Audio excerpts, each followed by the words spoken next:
Boa tarde, minhas amigas e meus amigos.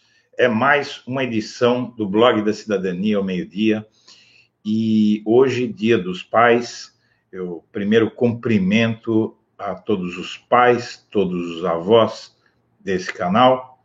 Eu, como pai e avô, que é pai duas vezes, tenho 3 netas, 4 filhos, e a minha neta mais velha está completando 18 anos, já completou 18 anos, e hoje eu quero fazer uma saudação a um pai em especial, um avô em especial, que é um herói brasileiro. Esse é o verdadeiro herói brasileiro. A história dele é épica, né? Ela marca a nossa época, e ele se porta como um herói, ele tem a coragem de um herói. Eu estou me referindo a Luiz Inácio Lula da Silva, o pernambucano que migrou para São Paulo em cima de um caminhão durante dias, trilhou todos os caminhos que tantos outros nordestinos trilharam nesta terra, de oportunidades, mas também de tanta injustiça, e obteve vitórias inacreditáveis, vitórias que comoveram o mundo. E mais, ele construiu uma obra que ninguém consegue apagar. Antes de dizer por que eu acho que ficou impossível manter o Lula preso, eu quero falar um pouco da trajetória de Lula e desse fenômeno inacreditável de que a grande maioria da população, eu acredito nisso, não acredita que Lula é culpado e continua apoiando o Lula. Eu vou dizer para vocês o seguinte: o Lula, ele tem mais apoio que o Bolsonaro. Isso, para mim, é fácil de perceber, mas eu estou me referindo a dados das pesquisas, eu estou me referindo a dados daqueles, inclusive, que defenderam no passado a prisão do Lula, que trabalharam pela prisão do Lula e que hoje muitos deles estão mudando de ideia. Eu também vou falar disso nessa live sobre um setor da sociedade que mudou de ideia sobre o Lula, que está entendendo o mal que a prisão do Lula está causando ao Brasil. Mas eu estou me referindo a pesquisas como do Instituto Datafolha, do IBOP, várias pesquisas de vários institutos menos conhecidos mostram, ou já mostraram, que Lula, por exemplo, o Datafolha recentemente noticiou que a maioria acha que Lula deve ficar preso, em torno de 52%. Se não me engano, é 52%, 53%, algo assim. E uma minoria acha que o Lula deve ser solto, em torno de 45%, mais ou menos. Então, é uma diferença muito pequena e construída à base do amordaçamento, né, da desigualdade de oportunidades para o ex-presidente Lula poder dizer ao povo brasileiro a sua versão dos fatos. Então, por que é que querem o Lula preso? Porque o Lula solto, ele pode dizer à população as coisas que ele pode dizer e que mudariam esse número que eles estão dando e no qual eu nem acredito muito. Eu acho que se dá pouca importância a essa pesquisa, mas de qualquer forma, gente, o Lula tem mais apoio que o Bolsonaro. É engraçado que o sujeito está na presidência da República, acabou de vencer uma eleição, seja lá como for que ele venceu, e o Lula, olha só, ele tem 45%, 46% de pessoas que acham que a prisão dele é injusta e tem também um outro tanto como esse que acha que ele foi o melhor presidente da história do Brasil. O sujeito está preso há mais de um ano. Tá? E o Bolsonaro está aí livre, leve e solto, com mídia, com robôs, com dinheiro, com empresários, com redes de TV, como a Record, por exemplo, apoiando, né? E o Lula, nessas condições, tem mais apoio na sociedade que o Bolsonaro. E vai ter muito mais, porque o Bolsonaro, como a gente já disse, está derretendo.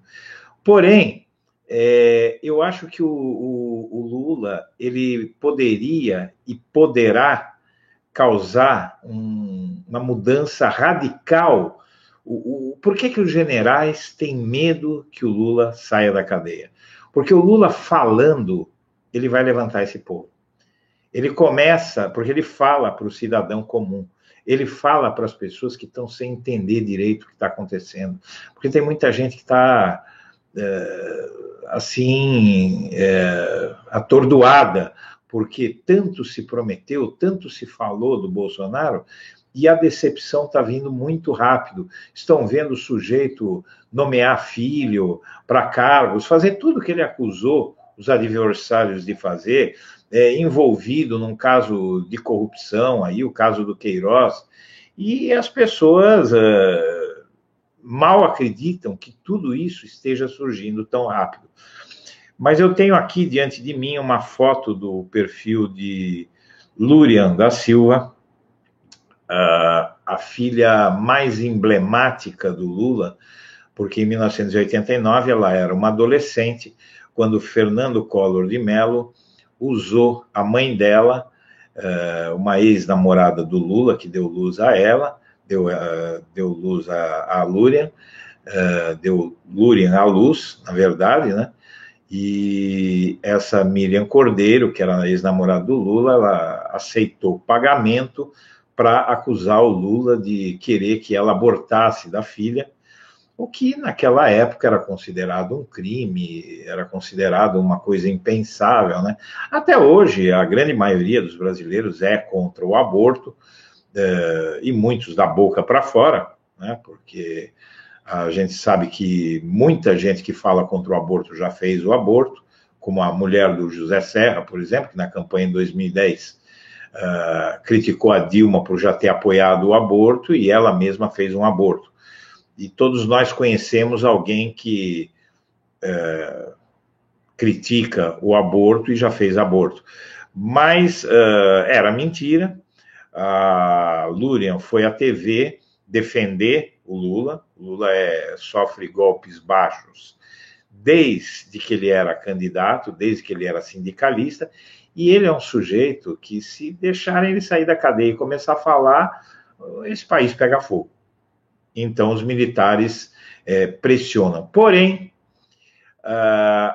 é tal nível de selvageria do Bolsonaro que já ficou muito difícil de manter o Lula preso, porque a Vaza Jato já demonstrou, está demonstrando ao Supremo agora, porque o Supremo está analisando a Vaza Jato, e já mostrou ao Supremo e já mostrou ao mundo que o Lula não teve um julgamento. Não é que ele não teve um julgamento justo, o Lula não teve um julgamento, ele não teve um processo judicial, ele foi um processo de... Como é que eu vou falar? Não é um processo judicial, o que ele teve foi um processo de encarceramento sumário, ele não teve oportunidade de se defender, porque, como mostram os diálogos da Vaza Jato, não havia juiz no processo do Lula. O juiz, ele atuava juntamente com a acusação. Então, só tinha acusação e defesa no processo que encarcerou o Lula, que é o processo do triplex. Eu estou explicando tudo isso porque, a partir dessa explicação, que eu vou explicar por que é que eu tenho informações e convicção também de que o Lula está para ser solto a qualquer momento, e eu acho que não vai demorar muito. A questão é que o Lula, ele, ao não ter um processo judicial, isso violou a Constituição brasileira, a Declaração Universal dos Direitos do Homem, né? E internacionalmente isso já já repercute. Vocês vejam aqui, hoje a Folha de São Paulo fez uma matéria muito significativa, porque não é de hoje que a gente vê que juristas do mundo inteiro estão defendendo o Lula e criticando o processo que o condenou. Na Folha de São Paulo, a Folha de São Paulo usa um título que é extremamente... Alguns diriam que é de blog sujo esse título que a Folha usou, porque juristas estrangeiros se dizem chocados e defendem a libertação de Lula.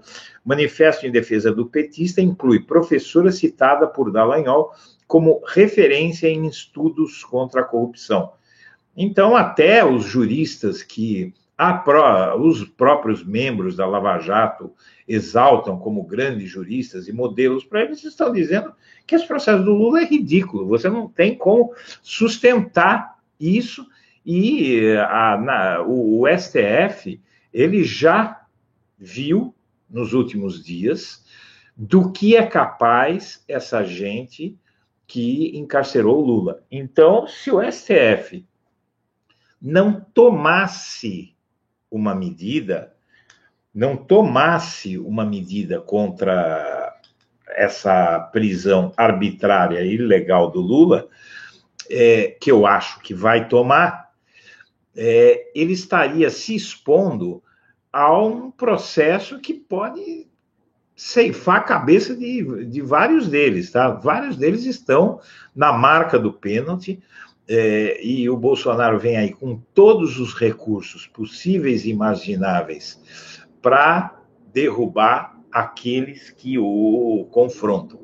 Então, ele vai usar todos os artifícios. Por enquanto, o Bolsonaro usa artifícios legais ou semi-legais, né? Mas a gente não sabe aonde que ele vai chegar. O STF já deixou claro que percebeu isso ao negar sumariamente um pedido absurdo, uma instrumentalização da justiça usada pela juíza Carolina Lebos, que é a executora da pena do Lula lá em Curitiba, e foi um recado duro a ela, ao Moro, e foi também um recado a todo aquele que quer a continuidade desse processo absurdo, porque o caso do Lula é emblemático. Ao se violar a lei de uma forma tão escancarada para manter o Lula preso, é isso que está chegando na cabeça, por exemplo, da Folha de São Paulo, que publicou essa matéria, a Veja, o Estadão. Você tem veículos conservadores que lutaram furiosamente pela prisão do Lula e que hoje estão dando matérias aí, fazendo comentários, mostrando que a prisão do Lula é uma ameaça a todos. Se você for procurar o blog da Cidadania, você no Google, você vai ver que tem uma frase associada ao título. Quando você procura qualquer coisa do blog da Cidadania, aparece um mote, como aparece em vários outros sites. E o mote que eu uso é uma frase do Barão de Montesquieu, um iluminista francês, que é: a injustiça que se faz a um é a ameaça que se faz a todos. Isso está na cabeça de todo mundo hoje, porque a injustiça contra o Lula, essa injustiça, ela ameaça a sociedade como um todo, ameaça inclusive o STF, ameaça todos aqueles, a Procuradora-Geral da República, que conspiraram contra ela, o Dallagnol e os procuradores ali conspiraram contra ela para desacreditá-la, para desmoralizá-la, quiseram inventar acusações contra o Gilmar Mendes.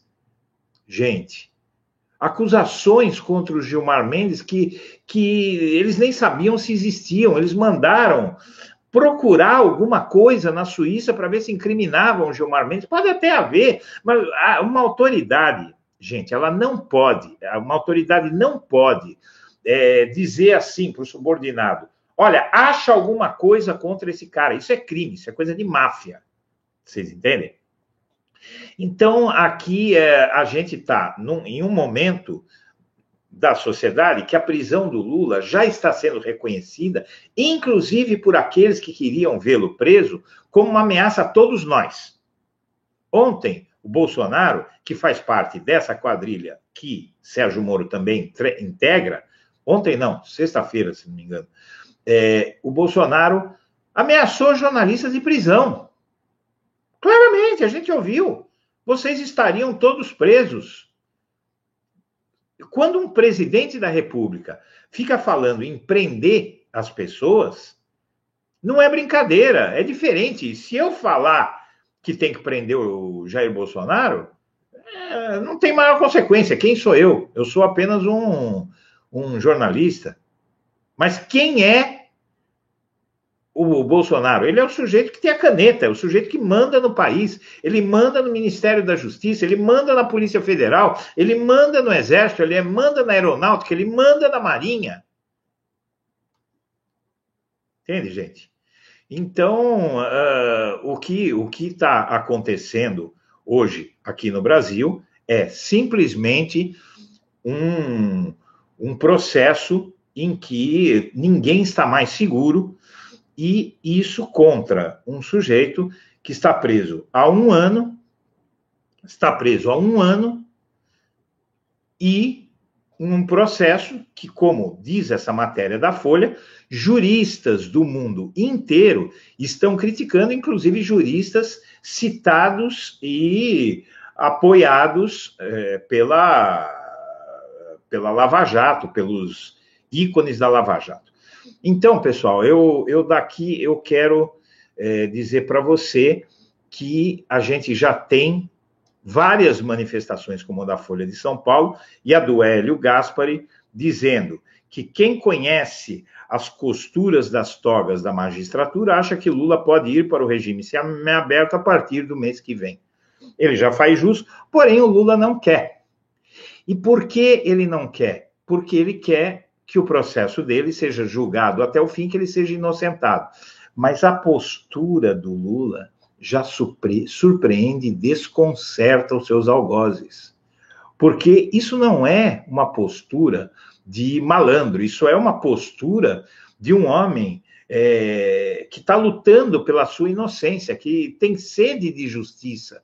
Então ele não quer a prisão como uma concessão.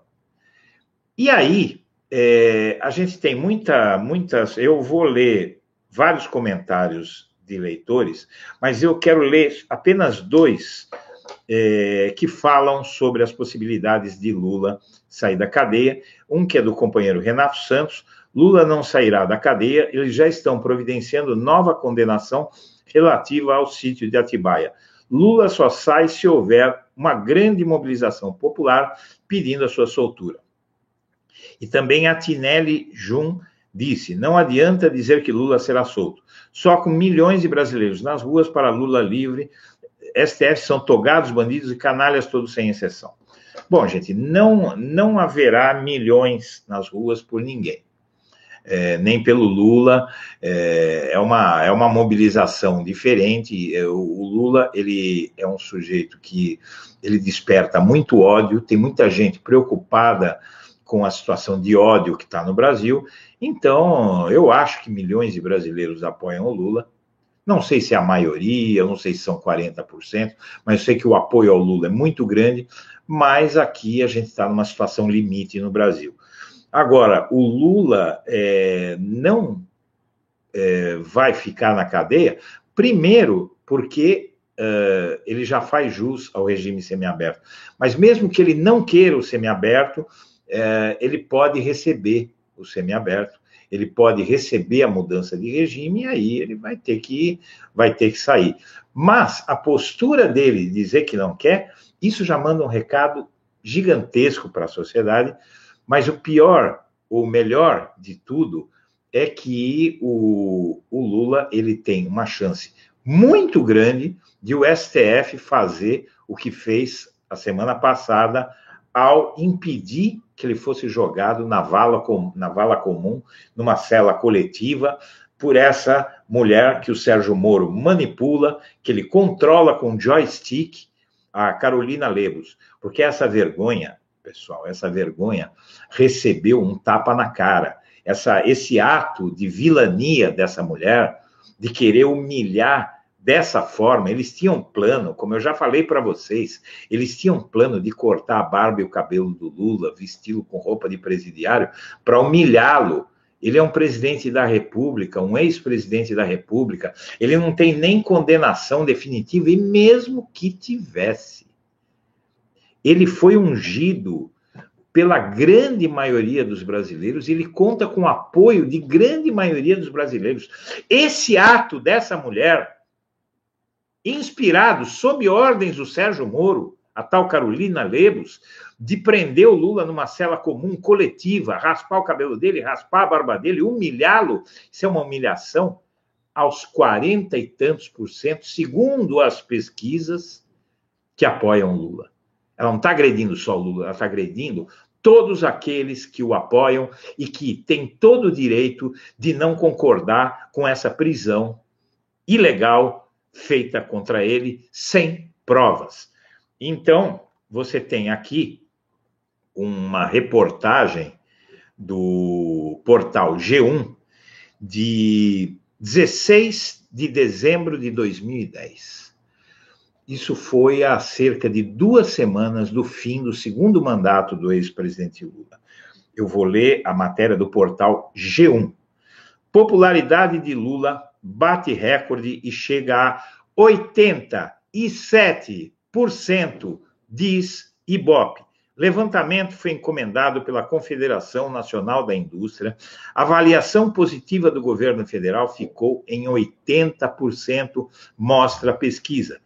E isso foi feito entre os dias 4 e 7 de dezembro. O Ibope ouviu 2.002 pessoas em 140 municípios de todas as regiões do país. Vejam bem, esse homem, após 8 anos governando, tinha 87% de aprovação. O Jair Bolsonaro, após 7 meses de governo, ele tem 32% de aprovação e cadente, caindo essa aprovação, caindo cada vez mais desde janeiro para cá. Então, essa é a diferença entre Lula e Bolsonaro. Lula fez um governo, que está na mente do povo. O Bolsonaro está fazendo um governo que ele vai ficar na mente do povo como exemplo de como não se deve governar. Como um presidente pode faltar com respeito a si mesmo. Eu quero fazer um protesto aqui, eu vi uma matéria na imprensa de um desses jornalistas, sabe, que não consegue enxergar além do próprio nariz, comparando o Lula ao Bolsonaro, porque o Lula criticava a mídia. Qual é a crítica que o Lula fazia à mídia? O Lula fazia crítica à mídia por acusá-lo de assassino, porque um avião bateu no aeroporto de Congonhas. Lula criticava a mídia porque ela criticava a política econômica com uma distribuição de renda em curso, uma redução da pobreza, uma redução do desemprego que todos conheciam, e criticava o Lula desbragadamente, a mídia, mesmo com todos os indicadores da economia indo bem, todo mundo arrumando emprego, pobre voando, indo a aeroportos, podendo pegar avião, negro entrando na universidade. O Lula foi acusado de ter tentado estuprar um colega de cela durante a prisão dele, na época da ditadura militar, E isso foi desmentido por todos os outros que estavam na cela, mas a Folha de São Paulo publicou uma chamada para essa matéria na primeira página. A Folha de São Paulo publicou uma ficha policial falsa que ela recebeu por e-mail da Dilma Rousseff na primeira página. As críticas ao Lula eram críticas feitas com o país funcionando. Sim, o Lula teve um episódio que eles compararam ao que o Bolsonaro está fazendo com a imprensa, que é o caso do correspondente do The New York Times, o Larry Rotter, que era o correspondente que repercutiu, ele fez uma matéria repercutindo uma fofoca de que o Lula era cachaceiro e ele governava embriagado. E esse homem governando embriagado, ele saiu com 87% da aprovação, porque ele reduziu em 30 milhões de pessoas a pobreza, ele tirou 30 milhões de pessoas da pobreza, ele fez a maior redução da desigualdade na história. O governo dele foi aprovado e apoiado e exaltado até pelo presidente dos Estados Unidos. O mundo inteiro se derramava em declarações de apoio e de elogios ao governo Lula. O Lula queria que cassassem o visto de permanência de Larry Rotter. Ele chegou a dar essa ordem, depois, claro, evidentemente, ele foi chamado de alcoólatra, mas, evidentemente, que era uma medida que não cabe, e ele recuou dessa medida no mesmo dia, no dia seguinte. Isso ele disse num ato, num momento de raiva, e nunca mais ele cometeu um ato desse. Eles estão equiparando a isso as ameaças que o Bolsonaro faz ao Glenn Greenwald. Isso foi, se não me engano, em 2003 ou 2004, que aconteceu com o Lula. Foi um único episódio. Nunca o Lula insultou os jornalistas. Quando ele era confrontado com jornalistas, ele dava entrevistas, ele respondia com respeito. Então, essa comparação é absurda e de um presidente cuja obra social e econômica todos conhecem. E por isso que o Lula, dizem que o Lula acabou com o Brasil.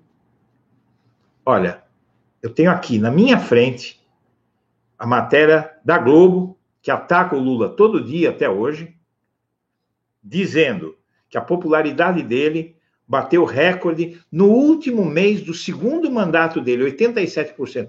Ora, como é que um sujeito que acaba com o Brasil sai do governo com 87% de aprovação? Eu quero dizer mais. Como é que um homem que vai promover corrupção no seu governo, como acusam o Lula de ter feito, ele cria mecanismos de combate à corrupção que foram usados, inclusive, para derrubar o PT, derrubar a Dilma. A lei das delações premiadas foi a Dilma que aprovou. O Ministério Público Independente, vocês vejam que agora o Bolsonaro vai nomear um outro procurador-geral da República do bolso do colete. Ele não vai deixar, como o Lula deixava, que o Ministério Público escolha, por uma votação, quem vai dirigir a instituição. Bolsonaro vai usar a prerrogativa de presidente e vai escolher alguém da confiança dele, porque ele tem medo que, se ele deixar qualquer um entrar, essa pessoa abra uma investigação contra ele. E quem tem amigos como Queiroz, evidentemente, tem medo de investigação. Lula nunca teve medo de investigação. Ministros do Supremo eram nomeados por sugestão do Judiciário. Procurador-Geral da República era escolhido não pelo Lula, mas pelo Ministério Público.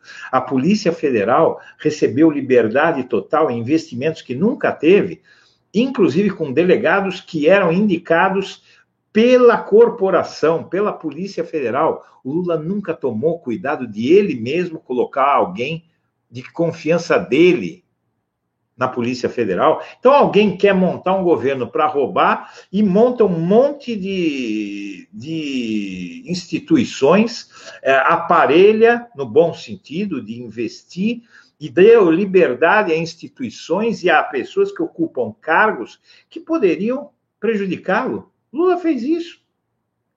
E esse homem está preso em um processo cuja prova é a acusação de um sujeito que não apresentou uma prova da acusação que fez, contrariando a lei das delações, né? A lei que permitiu que fossem feitas delações premiadas, ela exige que o delator apresente provas. O Léo Pinheiro não apresentou nenhuma prova. Valeu a palavra dele contra a do Lula. Então, esse processo que está sendo criticado por juristas do mundo inteiro, ele já chegou num ponto no STF, tudo isso que eu estou falando, a maioria de nós sabe, porém, o que a maioria de nós não sabe é que o STF já se decidiu. Eu estou dizendo para vocês que eu tenho essas informações, o STF já se decidiu a pôr um fim nessa coisa. E aí, essa mensagem desse companheiro aí que é leitor, de que a segunda condenação do Lula já está sendo preparada, eu quero dizer para vocês que eu publiquei uma matéria que saiu também na Folha de São Paulo. O TRF4 aceita denúncia de manipulação do MPF contra Lula, no caso do sítio de Atibaia, que é a ação que está para ser julgada pelo TRF4. Isso foi aceito pelo juiz Gebran Neto, aquele que é amigo do Lula, mas é muito significativo que no processo seja aceita uma declaração de uma pessoa dizendo que foi coagida a incriminar o Lula pelos procuradores da Lava Jato. Eu acredito que a Lava Jato, na segunda instância, que é o caso do TRF4, o TRF4 é o Tribunal da Lava Jato, na segunda instância, eu acredito que eles vão pensar duas vezes antes de condenar o Lula, e essa gente está sob lupa, está sob holofotes. Esse processo do Lula, ele não vai ser julgado em meio a todas essas denúncias do Intercept. Isso vai demorar um pouco, e quando for julgado, pode ser, até a chance é muito grande, o Gilmar Mendes já disse, vários juristas, nós temos aí uns juristas do Paraná, um jurista do Paraná, o juiz titular da 6ª Vara do Trabalho de Londrina e membro da Associação Juiz para a Democracia, diz que o conluio do Moro e Dallagnol é coisa de filme de terror. Isso está ficando muito grave, o STF está em cima, está examinando essa documentação. O Gilmar Mendes já disse que essas provas que o STF está analisando, isso é declaração do Gilmar Mendes.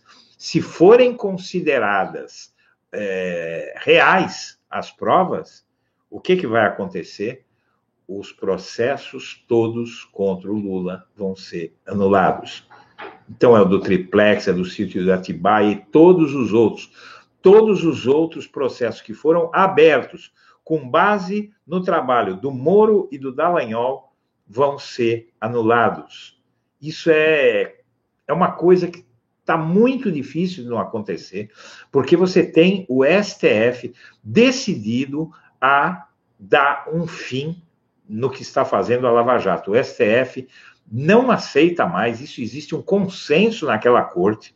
Vocês viram que a votação que impediu o Moro e a juíza teleguiada deles de fazer um ataque político contra o Lula, para humilhá-lo, foi rejeitado por 10-1. Porque há um sentimento naquele tribunal de que essa gente da Lava Jato, que que abriu todos esses processos, conseguiu abrir todos esses processos contra o Lula, essa gente está realmente agindo de uma forma criminosa, e isso não pode ser aceito, porque vai afetar a todos nós. Todos nós, hoje, sejamos de direita, sejamos de esquerda. Entenda bem, pessoal, por que é que o Rodrigo Maia, que é do DEM, por que é que tucanos, por que é que gente de vários partidos de direita foi ao STF interceder pelo Lula para que não permitissem que ele fosse tratado daquela forma. Porque essas pessoas todas, sejam de direita ou de esquerda, já se deram conta de que não dá mais para o Lula ficar... essas pessoas já se deram conta que essa ameaça ao Lula ameaça todos nós. É uma ameaça a cada um de nós. Não é uma ameaça só ao PT, só ao Lula. É uma ameaça aos políticos de direita, é uma ameaça ao STF, é uma ameaça à DOGE da Procuradoria-Geral da República, que tem se pautado por negar tudo que o PT pede e fustigar e dar decisões contra o PT. Ela também está sendo alvo. O Gilmar Mendes... Foi graças a ele que o Lula não pôde dar... o Lula não pôde dar entrevista. Foi o Gilmar Mendes... Não, esse foi o Fux. Mas o Gilmar Mendes deu a vida inteira várias decisões contra o Lula, contra o PT, e hoje ele está na Berlinda. Vocês entendem? Então, não há condição mais de manter o Lula preso. O mundo inteiro... está pressionando, o judiciário está sob uma pressão enorme também da própria magistratura. A própria magistratura já começa a perceber que isso foi longe demais. Então, eu tenho a dizer para vocês que eu acho muito difícil, pessoal, que o Lula continue preso e que algum processo dele seja julgado e ele seja condenado enquanto essas denúncias da Vaza Jato continuarem do jeito que está. Então, o Lula vai sim sair da cadeia, ele é um idoso, ele tem 73 anos e eles não vão se arriscar a criar uma comoção social até se acontecer a morte do Lula. Esse país vai pegar fogo e essa declaração do Hélio Gaspari, ela está em toda parte. O Lula, se não for por anulação agora, porque eu acho que vai ser anulado do processo, ele vai passar para o semiaberto. Ele vai mudar de regime e vai sair da cadeia. Isso aí seria uma solução que eles querem dar para não confrontar tanto os militares e essa parcela da sociedade que quer o Lula preso. Mas acontece que a pressão, inclusive internacional, está muito grande e a pressão pela anulação desses processos está se tornando insuportável. E eles percebem, o STF percebe que tem que anular esse processo. Então eu queria ler também algumas coisas que disseram as pessoas aqui. Vamos para as ruas todos com a Constituição em mãos. Eu acho que é preciso fazer isso, mas eu acho que tem que ser na hora certa. Isso é do Flavinho Silva. Edilene Barradas, bom dia. Feliz Dia dos Pais. Eu acho que o Lula dessa vez sai e acho que o Glenn ainda vai soltar alguma bomba até a data do julgamento no STF. Edilene, eu concordo plenamente com isso. Tá? A estratégia do Glenn está claro que é exatamente essa.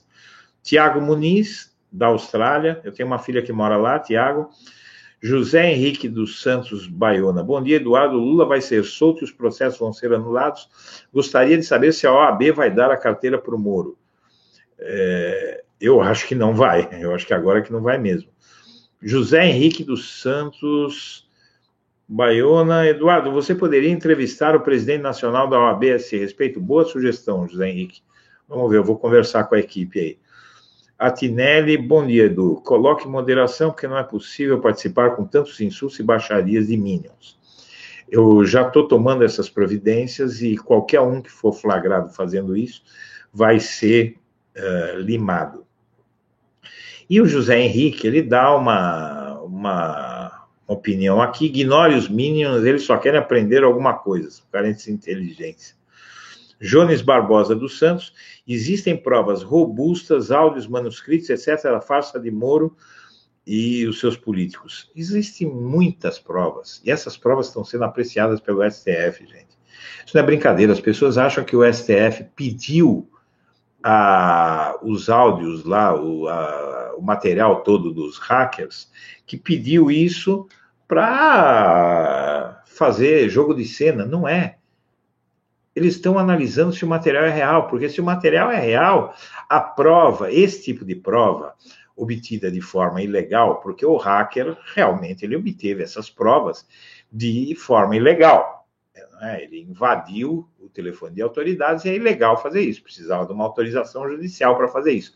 Porém, é aquela coisa, se você capta fraudulentamente alguém que me acusou de ter cometido um crime, dizendo que mentiu, se você captar isso ilegalmente, sem autorização da justiça, você não pode, a justiça não vai prender aquele que está provado que me acusou falsamente. Mas ela pode usar aquela prova para me absolver. Então, a prova ilegal ela não pode ser usada para condenar, mas pode ser usada para absolver. E essas provas estão na mão do STF. Então, a tendência no STF, olha, quem tem contatos no mundo político, sobretudo em Brasília, como todos os jornalistas e blogueiros têm, está sabendo que não se fala de outra coisa. O STF não tem mais como manter esse processo contra o Lula, e a justiça em geral não vai ter mais como tocar esses processos contra o Lula se ficar comprovado nessa perícia que o STF está fazendo, nessa análise, que esse material é verdadeiro. Vai ser tudo anulado, pessoal. Pode demorar um pouco mais, enquanto isso o Lula pode sair para o semiaberto, mas ele não volta, porque vai ser tudo anulado, porque as provas são verdadeiras. A Polícia Federal já disse que as provas são verdadeiras. Todo mundo sabe, vários jornais que são conhecidos pelo seu antipetismo, já disseram que essas provas são verdadeiras. Então, minha amiga, meu amigo, hoje é Dia dos Pais, eu sei que as pessoas querem ir ficar com os seus filhos, com os seus maridos, com os seus irmãos, com a sua família. Eu não podia deixar de vir aqui hoje falar sobre esse herói brasileiro, que é Luiz Inácio Lula da Silva, que alguma coisa me diz que ainda vai governar o Brasil de novo. E as possibilidades de que isso aconteça são cada vez maiores. Então, minha amiga, meu amigo, eu quero agradecer muito a atenção de todos vocês e quero deixar um grande abraço para todo mundo e quero fazer só uma comunicação, tá, pessoal? Amanhã, segunda-feira, 21 horas, eu vou estar ao vivo com os membros do canal. Então, quem puder se tornar membro do canal, pode participar. Você paga R$7 e pouco por mês e tem conteúdo exclusivo que o Blog da Cidadania oferece. E eu quero também dizer para você que acompanha o Blog da Cidadania, pedir que, se não está inscrito, inscreva-se no canal e acompanhe, torne-se membro e converse comigo amanhã.